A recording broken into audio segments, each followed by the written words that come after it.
ना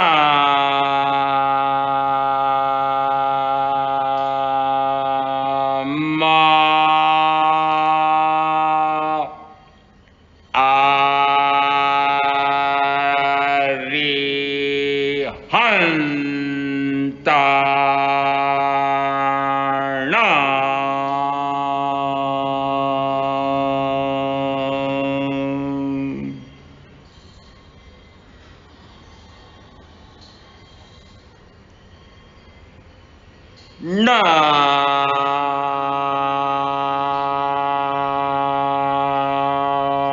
मा सिद्धारणा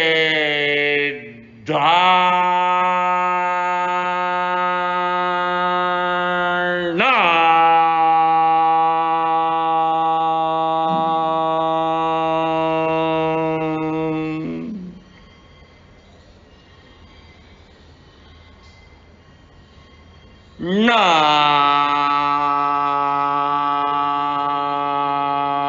मा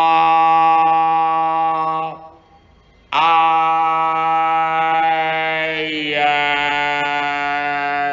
रे या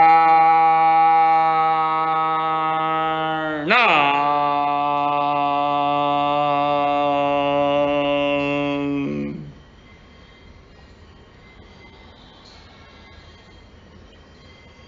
ना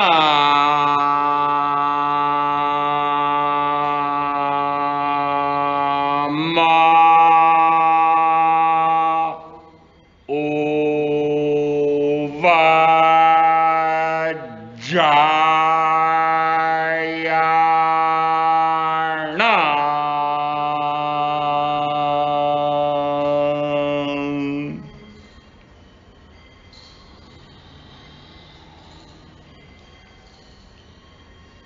ना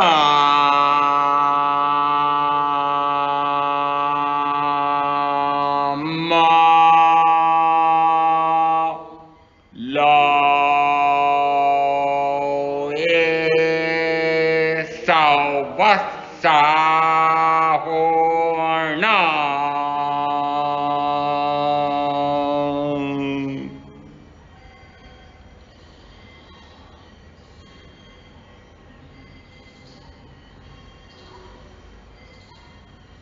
ऐसा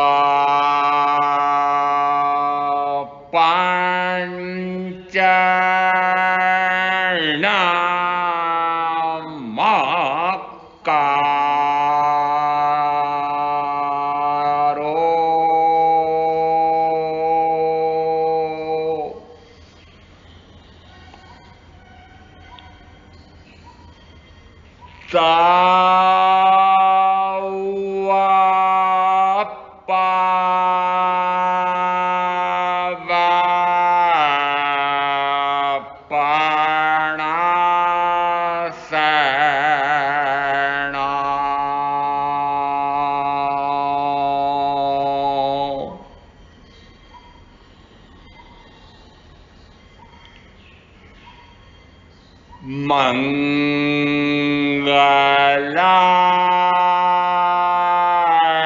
मंगलार्णं सौवेशम्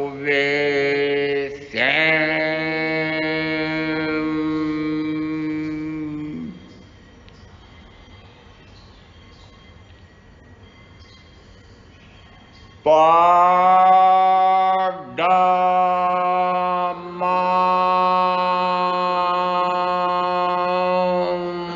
Havai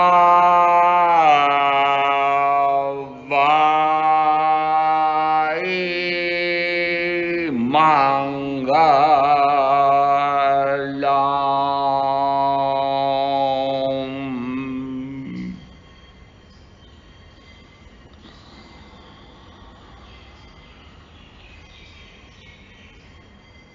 उत्तराधिकार सूत्र के 28वें अध्ययन की पहली और दूसरी गाथा पर चर्चा प्रारंभ हुई है। मोक्ष मग्ग गैम तच्च सुणेह जिण भाष्यम चौ कारण संयुक्तम नाण दंसन लक्षणम। मोक्ष के मार्ग पर गति कैसे होती है, यह तुम मुझसे जिनेश्वर भाषित सुनो। वह मोक्ष का मार्ग कैसा है, तो कि 4 कारणों से संयुक्त है और ज्ञान दर्शन लक्षणों वाला है। दूसरी गाथा में 4 कारण दिए हैं। नाणम च दंसणम चेव चरितम च तवोतः ऐस मुगुत्य प्रणतो जिनेहिम वरदंसिहिम।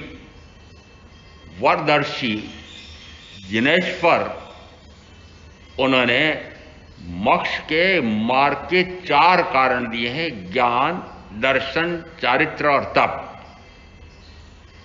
इन 4 कारणों से युक्त यह मोक्ष का मार्ग है। इसका अर्थ है कि 4 कारण मिल करके मोक्ष का मार्ग बनेंगे, एकाकी नहीं। 4 कारण एक साथ हों, 4 कारण एक ही समय में हों, 4 कारण एक प्रकार के हों और उसमें एक साथ एक तरतमता के साथ 4 विद्यमान रहें। दृष्टांत से समझें, यदि कोई भारी शिलाखंड एक मंजिल से दूसरी मंजिल पर चढ़ाना है, 4 मजदूर चाहिए। अब यदि 4 मजदूर तो तय कर लिए परंतु 3 समय पर आ गए, एक नहीं आया, कार्य नहीं होगा। यदि 4 आ गए हैं परंतु जिस समय 4 ने अपने पने कंधे लगाए, एक ने कंधा ढीला रख दिया, कार्य नहीं होगा। यदि 4 एक साथ बल लगाएं, उस समय कहा जाता है वह शिलाखंड एकदम से दूसरी मंजिल पर फेंक देगा। इसका अर्थ हुआ कि 4 जो मजदूर हैं, ये 4 हैं ज्ञान, दर्शन, चारित्र और तप। अब यह 4 कारण है, उस कार्य की सिद्धि के लिए 4 कारण हैं। इसका अर्थ है कार्य सिद्धि के लिए 2 प्रकार के निमित्त कारण चाहिए। एक को कहा निमित्त कारण, दूसरे को कहा उपादान कारण। उपादान यहां था शिलाखंड और निमित्त कारण थे 4 मजदूर। और इसके स्थान पर इसको अध्यात्म में घटाएं तो कहा जाएगा वह मां शिलाखंड के समान तो है। ये मोक्ष के मार्ग पर आरूढ़ होकर के चढ़ना, आरूढ़ होना और चढ़ना, उसमें अंतर मत मानना।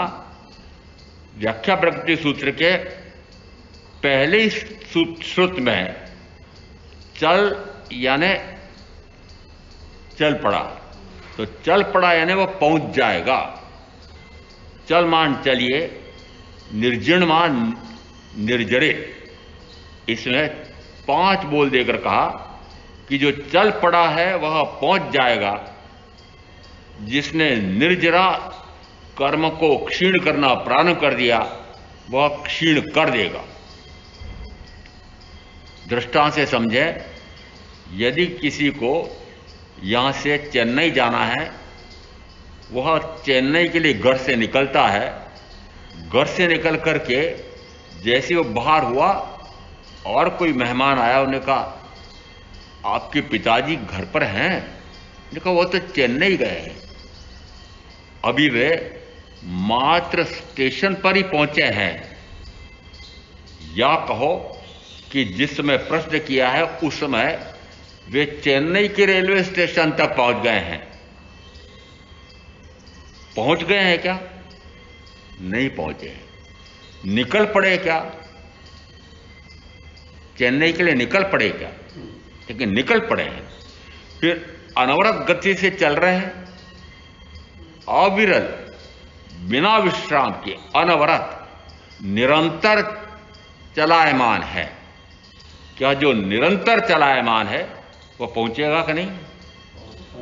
और जितना जितना उसने मार्ग तय किया है उतना उतना उसने चेन्नई पहुंचने का मार्ग तय कर लिया है। अब चेन्नई के स्थान पर ले लो, सिद्ध शिला पर सिद्ध बुद्ध मुक्त हो जाऊं, इस प्रकार का वो मेरा गंतव्य है। अब जिस समय मैं ज्ञान दर्शन सुख, ज्ञान दर्शन चारित्र तप, इन कारणों से संयुक्त होकर के, और फिर लक्ष्य क्या है कि लक्ष्य है मोक्ष। मोक्ष का लक्षण क्या दिया? मोक्ष के मार्ग का लक्षण क्या दिया? पहले कहा था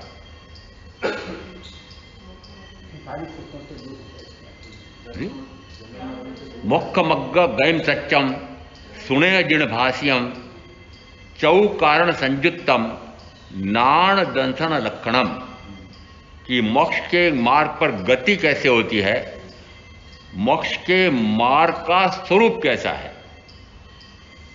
ज्ञान और दर्शन लक्षणों वाला है।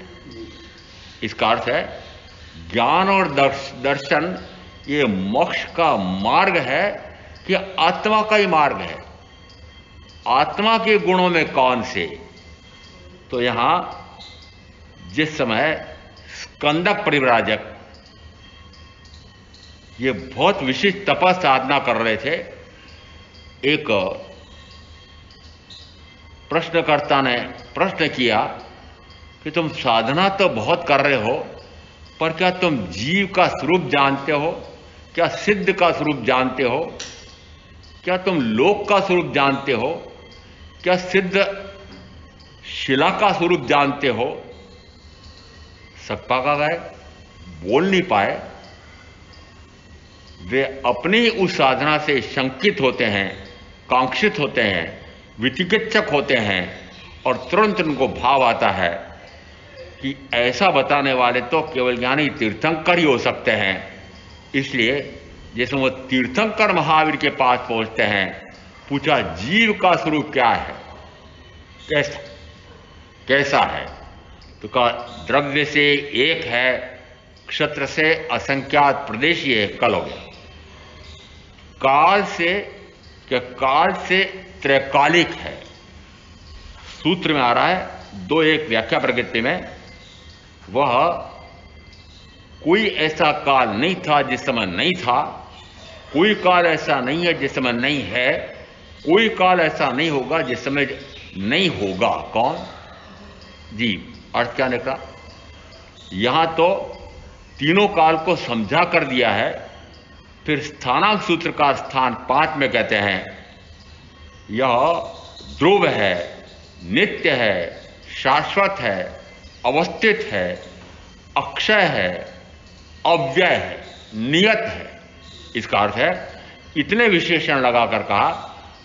प्रत्येक शब्द का अपना अपना अर्थ ही है, परंतु प्रत्येक शब्द का अर्थ हो रहा है कि ये कैसा है कि अनादि अनंत है। इसका अर्थ है द्रव्य से और क्षत्र से वह सादी शांत है, काल से वह अनादि है, अनंत है।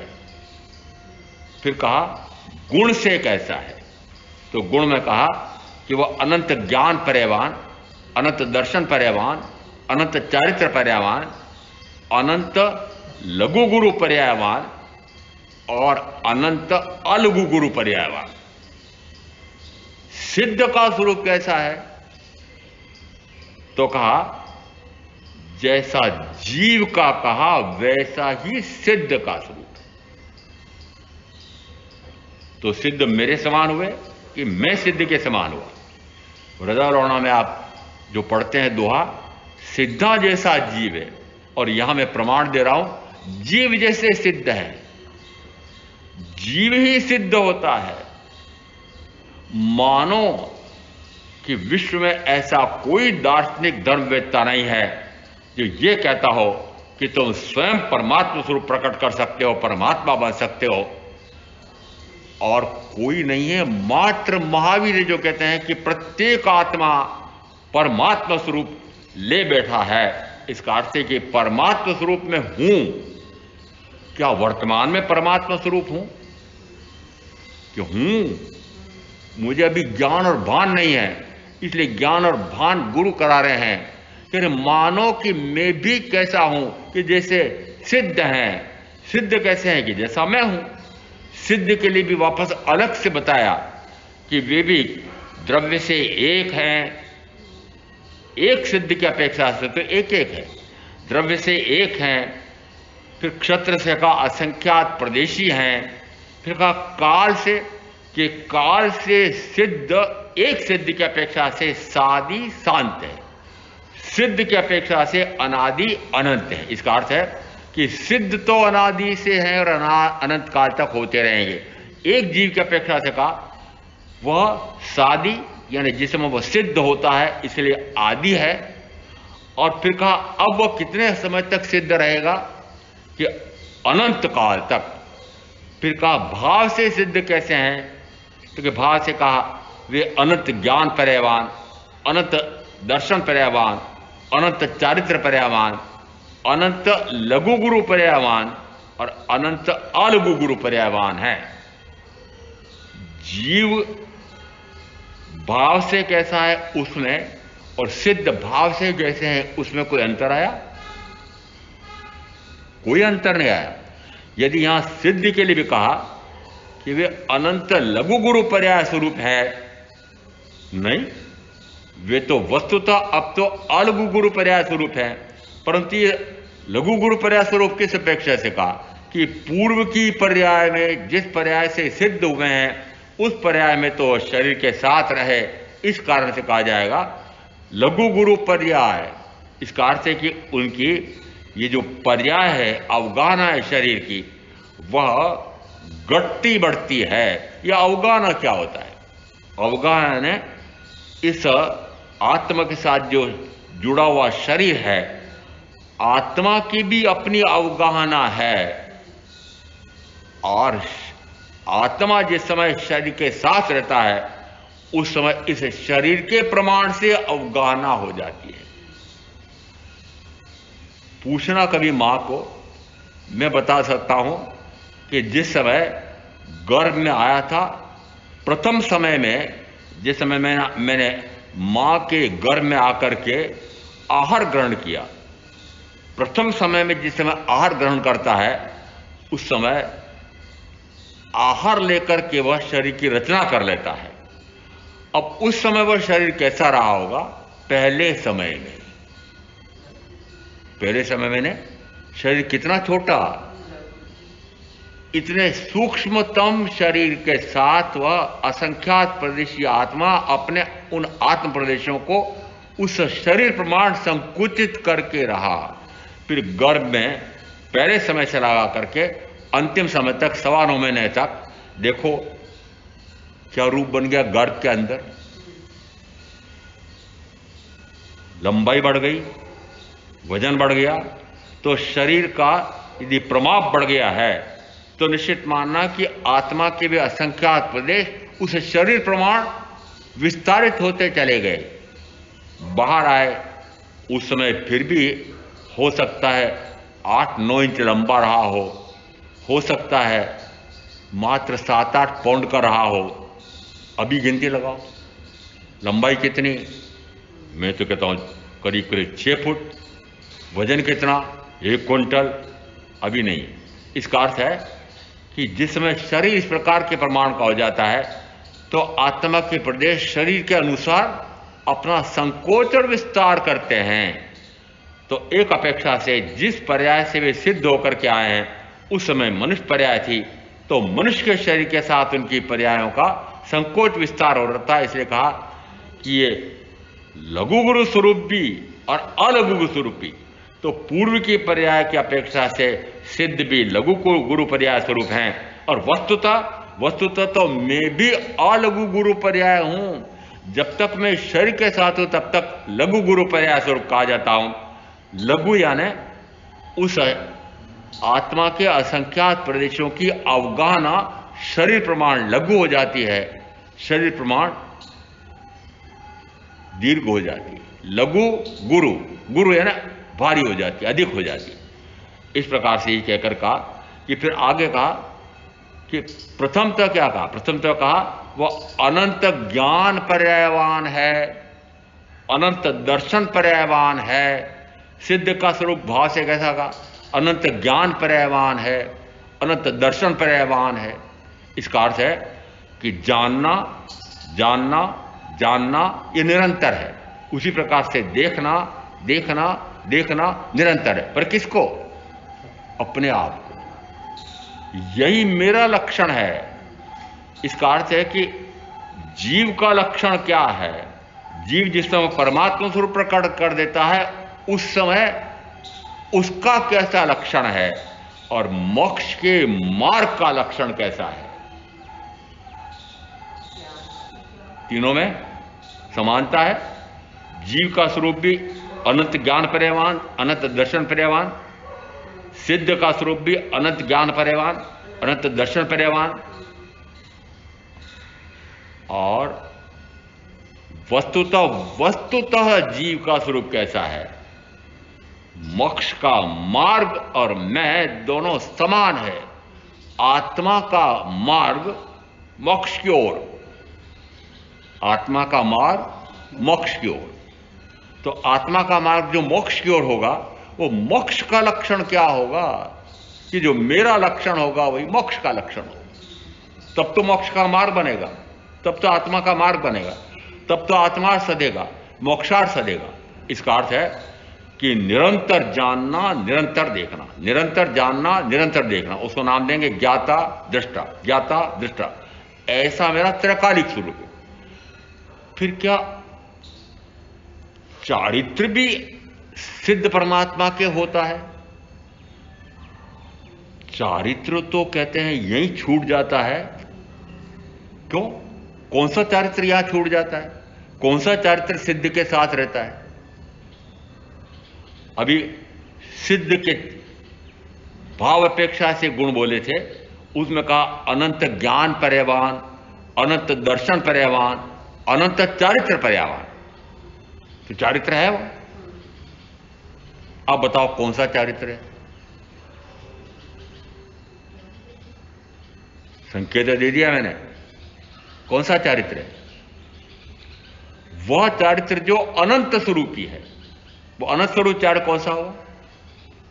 निरंतर स्वरूप में रमणता, स्वरूप में रमणता, स्वरूप में रमणता, स्वरूप में रमणता, स्वरूपाचरण चारित्र है। यथाख्यात चारित्र, स्वरूपाचरण चारित्र। इसका अर्थ है ज्ञाता दृष्टा स्वरूप रमणता। अब चौथा और ये ज्ञाता दृष्टा स्वरूप रमणता, तो ये ज्ञान दर्शन सुख इनकी पूर्णता हुई। वो वीर्य गुण का क्या हुआ? यदि ज्ञान पूर्ण हो गया, दर्शन पूर्ण हो गया, यदि चारित्र पूर्ण हो गया, सुख पूर्णता प्राप्त हो गया, निरंतर आत्मिक सुख में ही रमणता हो रही है, तो फिर अब बताओ कि आत्मा का उपयोग कहां लगेगा? अपने आप में, अपने आप को जानने में, अपने आप को देखने में वह वीर्य गुण लगता है। और इस अपेक्षा से कहा जाएगा कि ज्ञान यदि परिपूर्ण हो गया है तो मानो कि दर्शन गुण भी परिपूर्ण होगा ही। दर्शन गुण परिपूर्ण हो गया है तो सुख गुण भी परिपूर्ण होगा ही, और सुख गुण परिपूर्ण हो गया है तो वीर्य गुण भी परिपूर्ण होगा ही। और अब जिस समय मैंने कहा था कि यदि एक गुण प्रकट हो जाए तो समस्त गुण प्रकट हो जाते हैं। प्रत्येक द्रव्य अनंत गुण धर्मात्मक है। यदि एक गुण प्रकट करना हो तो अब मुझे बताओ आप कि आपको कौन सा गुण प्रकट करना पड़ेगा, और वह गुण कौन से घाती कर्म के क्षय से होगा? यदि संकेत पूर्व में आ चुका है, पूर्व के प्रवचन में ज्ञान दर्शन सुख वीर्य, ये मेरे निज गुण हैं। इन निज गुणों में घात करने वाले, हानि पहुंचाने वाले, बाधा देने वाले चार कर्म हैं, क्रमशः ज्ञानावरणी, दर्शनावरणी, मोहनी, अंतरा। ज्ञानावरणी में शब्द आ रहा है ज्ञान पर आवरण मात्र है। दर्शनावरणी में मेरे दर्शन गुण, देखने के गुण, अपने आप को देखने के गुण में आवरण है। वो आवरण कैसा है? आवरण कैसा है? आवरण को समझना हो तो फिर दृष्टांत देता हूं।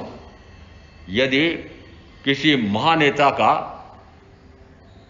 मूर्ति बना करके अभी अनावरण नहीं हुआ है, मूर्ति बनी हुई है, परंतु अनावरण तो उस नेता से भी वर्तमान का कोई बड़ा नेता आएगा तो वह अनावरण करेगा।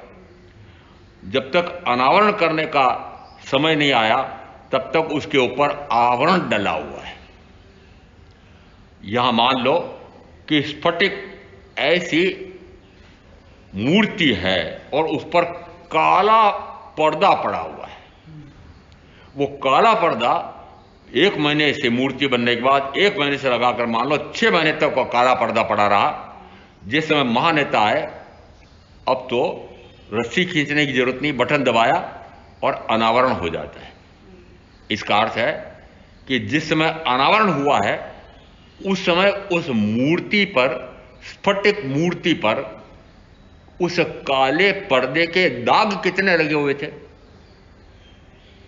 नहीं, रुद्रदेव कह रहे एक भी नहीं लग रहा। इसका अर्थ है कि यदि काला पर्दा ज्ञानावरणी पड़ा रहा तो मेरे उस अनंत ज्ञान में कितनी खोट आई? लेश मात्र नहीं, मात्र वह आवरण रूप रहा है। समझना, आवरण रूप रहा है। इसका अर्थ है कि मेरे गुण, मूल गुण में तो वह हानि कर नहीं सकता है, परंतु मेरे ही अनादि अज्ञान से, बस समस्या यही आ रही है, मेरे अनादि अज्ञान से मैंने स्वयं नहीं, मेरे उस अनंत ज्ञान, केवल ज्ञान पर पर्दा डाला। क्या अभी हटा दिया? क्या अभी हटाना प्रारंभ हो गया? हटाना प्रारंभ हो गया क्या? परीक्षा ले रहा हूं, हटाना प्रारंभ कब हुआ, कब होता है? प्रज्ञापना 23वां कर्म बंद पद। अब बोलो, उस कर्म पद को बोलो। बोल दिया था मैंने, अभी परसों के प्रवचन में आया था। जब ज्ञानावरणी कर्म का उदय आता है, आगे बोलो, राहुल भाई बोल रहे ना, दर्शनावरणी कर्म का आगे दर्शन मोहनी कर्म का भी उदय आता है। अब यहां आकर क्या है, सूत्रकार कहते हैं उसका फल दे रहे हैं। जिस समय ज्ञानावरणी कर्म का उदय आता है उसी समय दर्शनावरणी कर्म का उदय आता है।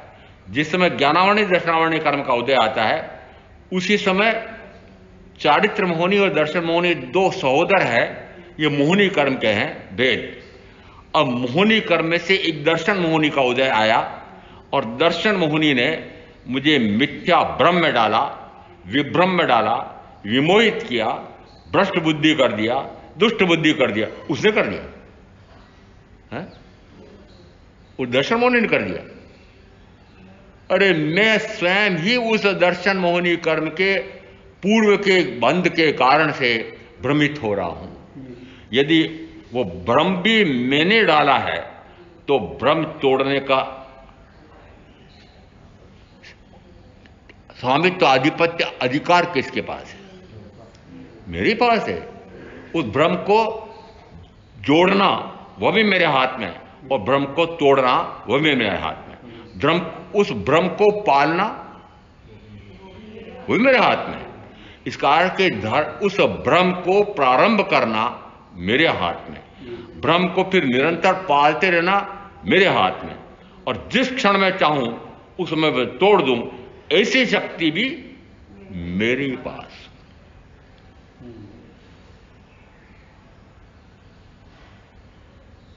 आत्मसिद्धि सूत्रकार कहते हैं कि यदि दीर्घ काल की निद्रा हो, लाखों वर्षों का अंधकूप हो, 2 दृष्टांत देकर कहा कि यदि लाखों वर्षों का एक स्वप्न आ रहा है, अब स्वप्न तो चाहे वह एक अंतर्मुहूर्त का हो सकता है, परंतु उस एक अंतर्मुहूर्त में यात्रा कहां तक की हो सकती है कि लाखों वर्षों की ऐसी यात्रा हो सकती है। ऐसा स्वप्न आ रहा है और जैसे ही मां ने आकर के पांव के अंगूठे को झंझोड़ा और नींद खुल गई। स्वप्न क्या हुआ? विलीन हो गया। कितनी देर में हुआ? तुरंत। आंख खुलते से ही वह स्वप्न चला गया। उसी प्रकार से एक दूसरा उदाहरण दिया कि यदि लाखों वर्षों का एक अंधकूप है, उस अंधकूप में यदि इस माचिस आकार भी छोटे हो गया है, तीली भी छोटी हो गई है, उस छोटी सी तीली को उस माचिस के दोनों तरफ जो मसाला लगा हुआ है उस पर रगड़े एक तरफ, तो उसमें प्रकाश प्रकट होता है और उस तीली को उस लाखों वर्षों के अंधकूप पर रखो ले जाकर, तो वह लाखों वर्षों का अंधेरा कितनी देर में मिटा? तुरंत। इसका अर्थ है कि चाहे मैंने अनंत काल हो गया है, मेरे उस अंधकूप में मैं स्वयं पड़ा रहा हूं, और उस अंधकूप से मुझे बाहर आना है तो क्या करना पड़ेगा कि फिर जिसका दीपक जल गया है, प्रज्वलित हो गया है, उस दीपक से मैं भी मिल जाऊं। तीली कौन सी कि तीली तो मैं, और माचिस कौन सी कि माचिस वे अनंत ज्ञानी, और एक तीली उससे रगड़े। अब मिलन किसका हुआ? मिलन हुआ उस परमात्मा स्वरूप से। जैसे इस जीव ने, इस आत्मा ने अपने उस परमात्मा स्वरूप का ध्यान किया, परमात्मा स्वरूप को दृष्टि में रखा, तो परमात्मा स्वरूप दिखाई दिया, परमात्मा स्वरूप जानने में आया। और परमात्मा स्वरूप जिस समय जाना जा रहा है, परमात्मा स्वरूप जिस समय देखा जा रहा है, उस समय परमात्मा स्वरूप में रमणता हो रही है, और जिस समय परमात्मा स्वरूप में रमणता हो रही है, उसी समय में उपयोग पूरी तरह से उस परमात्मा स्वरूप पर लगा हुआ है, जानने में, देखने में। देखो, यदि ज्ञानावरणी कर्म का उदय आया है तो निश्चित है कि दर्शनावरणी कर्म का उदय आएगा। जिस समय दोनों का उदय आया है तो दर्शन मोहिनी का भी उदय आएगा। उसी समय उस मिथ्या भ्रम के कारण से चारित्र मोहिनी का उदय आएगा और राग या द्वेष में ले जाएगा, विभाव में ले जाएगा, शुभाशुभ में ले जाएगा। और जिस पर वह राग या द्वेष कर रहा है आदि, उसको जानने में, उसको देखने में मेरा उपयोग लगेगा। ज्ञान, दर्शन, सुख, वीर्य, चारों गुण उल्टे चले गए। अब इन चारों गुणों में से सुलटा कौन सा करना है? चारों कर्मों में से, ज्ञानावरणी, दर्शनावरणी, मोहनी, अंतराय, इन चारों कर्मों में से पहले कौन से कर्म को क्षीण करूं? एक स्थान पर आगम सूत्र कहता है मोहनी को पहले क्षीण करो। सेना महीनी है जहां सेना पड़स्तई एवं कम्माणी नस्तंती मोहन इज्जे खणम गए, कि जैसे सेनापति यदि शत्रु के समक्ष समर्पित हो जाए, हार मान जाए, तो सेना उसी के बल पर, राजा के, सेनापति के बल पर लड़ती है। यदि राजा ही समर्पित हो जाए तो फिर सेना किसके बल पर लड़ेगी? इसलिए यदि ऐसा दृष्टांत देकर कहा कि राजा इन कर्मों में है मोहनी कर्म, मोह, यदि इस मोह राजा पर विजय प्राप्त हो जाए, मोह राजा पर विजय प्राप्त हो जाए, इस मोहनी कर्म को मैं क्षीण कर दूं, तो मोहनी कर्म को क्षीण होते से ही आगे आ देखो, सेना महिमिणी है जहां सेना पणस्थई एवं कम्माणी नस्तंती मोहन इज्जे खणम गए, कि मोहनी कर्म जिस समय पूर्णतः क्षीण होता है, उस समय 10वें गुण स्थान का वह अंतिम समय है, और उस समय आ रहा है वह ज्ञानावरणीय, दर्शनावरणीय, अंतराय, इन तीनों घाती कर्मों का युगपत क्षय करता है। युगपत एक साथ, सही है। पहले मोहनी क्षीण होता है, सही है क्या? क्रम देखो, इन चार घाती कर्मों का क्रम है प्रज्ञापना से मिलाना, ज्ञानावरणीय, दर्शनावरणीय, मोहनी, अंतराय। ठीक है? इसका अर्थ है कि पहले क्रम किसका आया? ज्ञानावरणीय का। यदि ज्ञान पर से आवरण हटा तो दर्शन गुण से भी आवरण हटेगा ही हटेगा।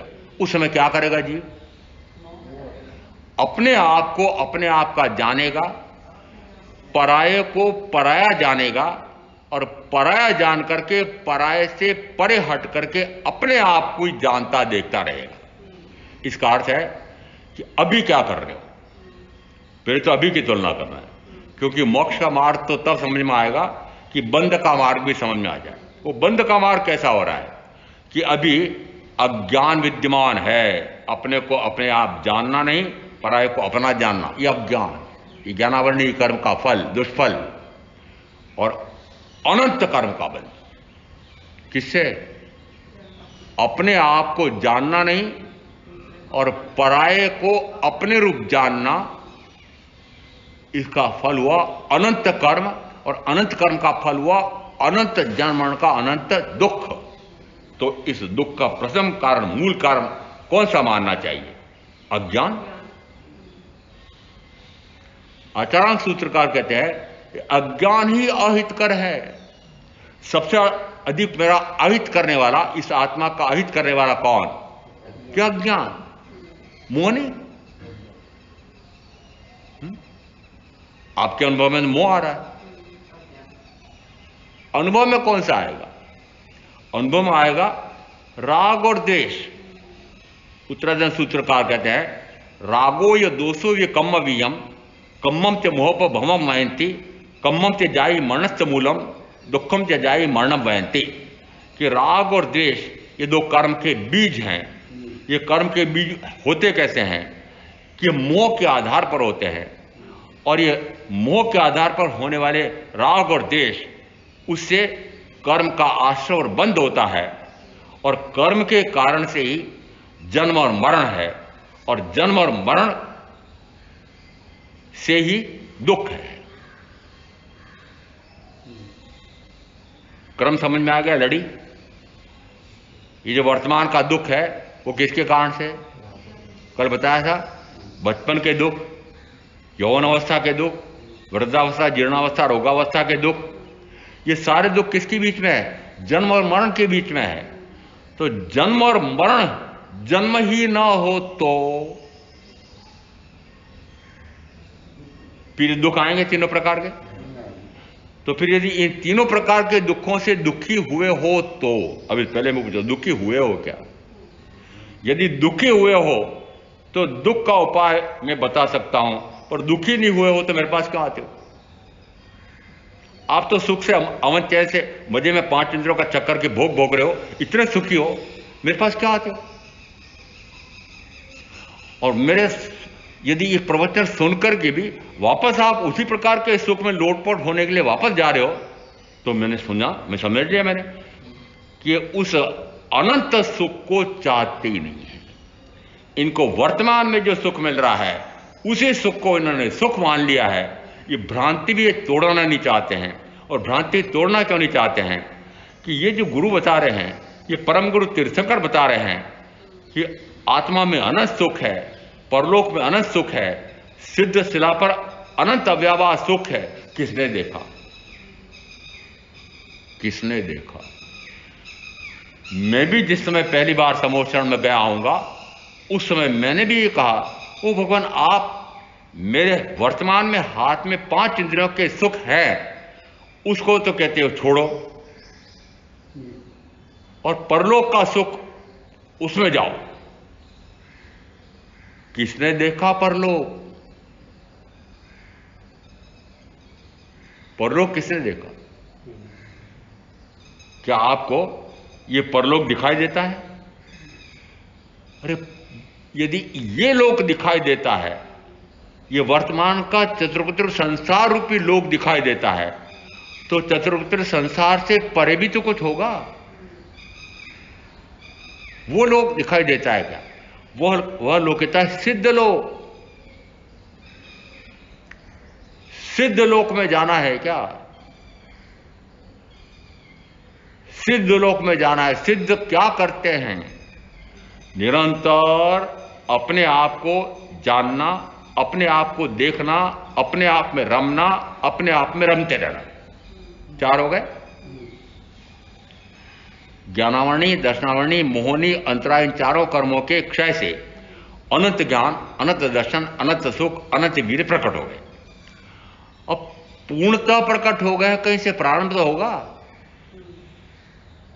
प्रारंभ तो होगा। प्रारंभ कब कब होगा? प्रारंभ कब होगा? कि जिस समय ज्ञान की ज्योति जगती है। तो ज्ञान की ज्योति प्रज्वलित होने का अर्थ क्या? तो दृष्टांत देकर कहा कि एक प्रदीप्त दीपक से एक बुझा हुआ दीपक जाकर के मिले तो बुझा हुआ भी प्रकाशमान हो जाता है। बुझा हुआ मानो मैं, और ये प्रज्वलित दीपक मानो गुरु, परम गुरु तीर्थंकर। अब तीर्थंकर नहीं है तो किससे संतोष करना पड़ेगा आपको? पांचवें आरे में मुझे पर विश्वास करना पड़ेगा ना। कहां जाओगे? तो क्यों नहीं मानते हो कि गुरु और परम गुरु में कोई अंतर नहीं है? गुरु और परम गुरु में कोई अंतर नहीं है। गुरु जितना जानते हैं वे खंड खंड जानते हैं, अंश अंश जानते हैं, पर जानते पूरा है। उसको हमारे यहां कहा केवली। पर केवली में फिर कहा दो प्रकार की केवली, एक श्रुत केवली और दूसरे केवली। तो केवली जितना जानते देखते हैं उतना ही श्रुत केवली भी जानता देखता है। जितना मेरे पास से ज्ञान आया है वो श्रुत केवली के माध्यम से आया है।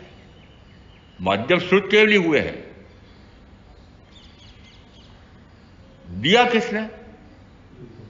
दिया केवली ने। दिया केवली ने। श्रुत केवली कौन हुए?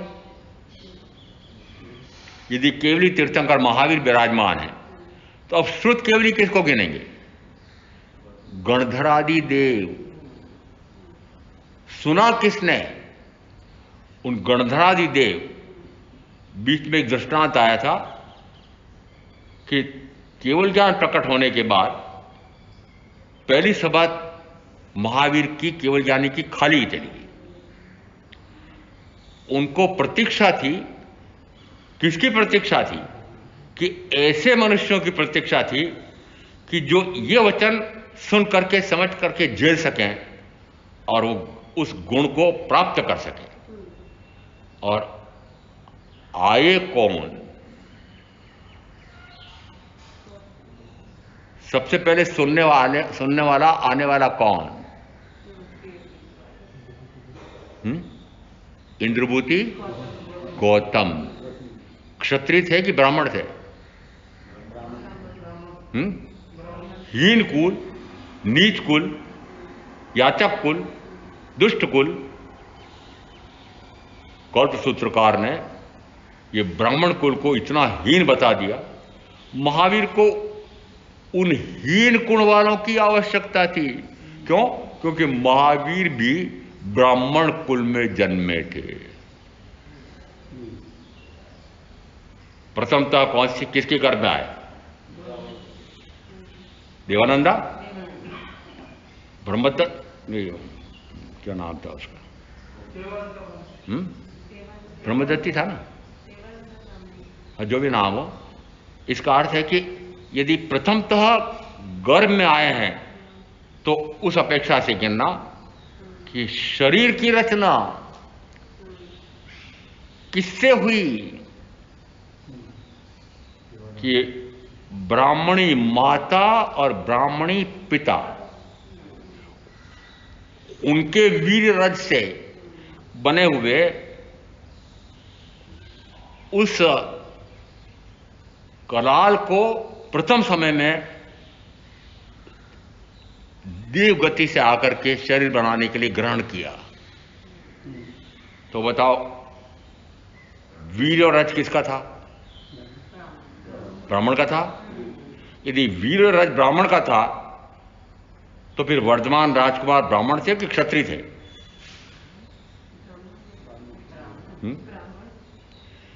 जम्मू में मैंने एक लेख लिख दिया, छोटा सा लेख से एक प्रश्न प्रश्न का। महावीर ब्राह्मण थे। पढ़ा लोगों ने, महाराज तहलका मच जाएगा, आप मत लिखो, ऐसा लेख मत लिखो। मैंने कहा प्रमाण से लिख रहा हूं। पहले तो प्रमाण ये दिया, आनुवंशिकी प्रमाण ये दिया है, उसके बाद आगम का प्रमाण दिया, क्योंकि आप लोग ऐसे हो कि आगम के प्रमाण में न मानोगे नहीं।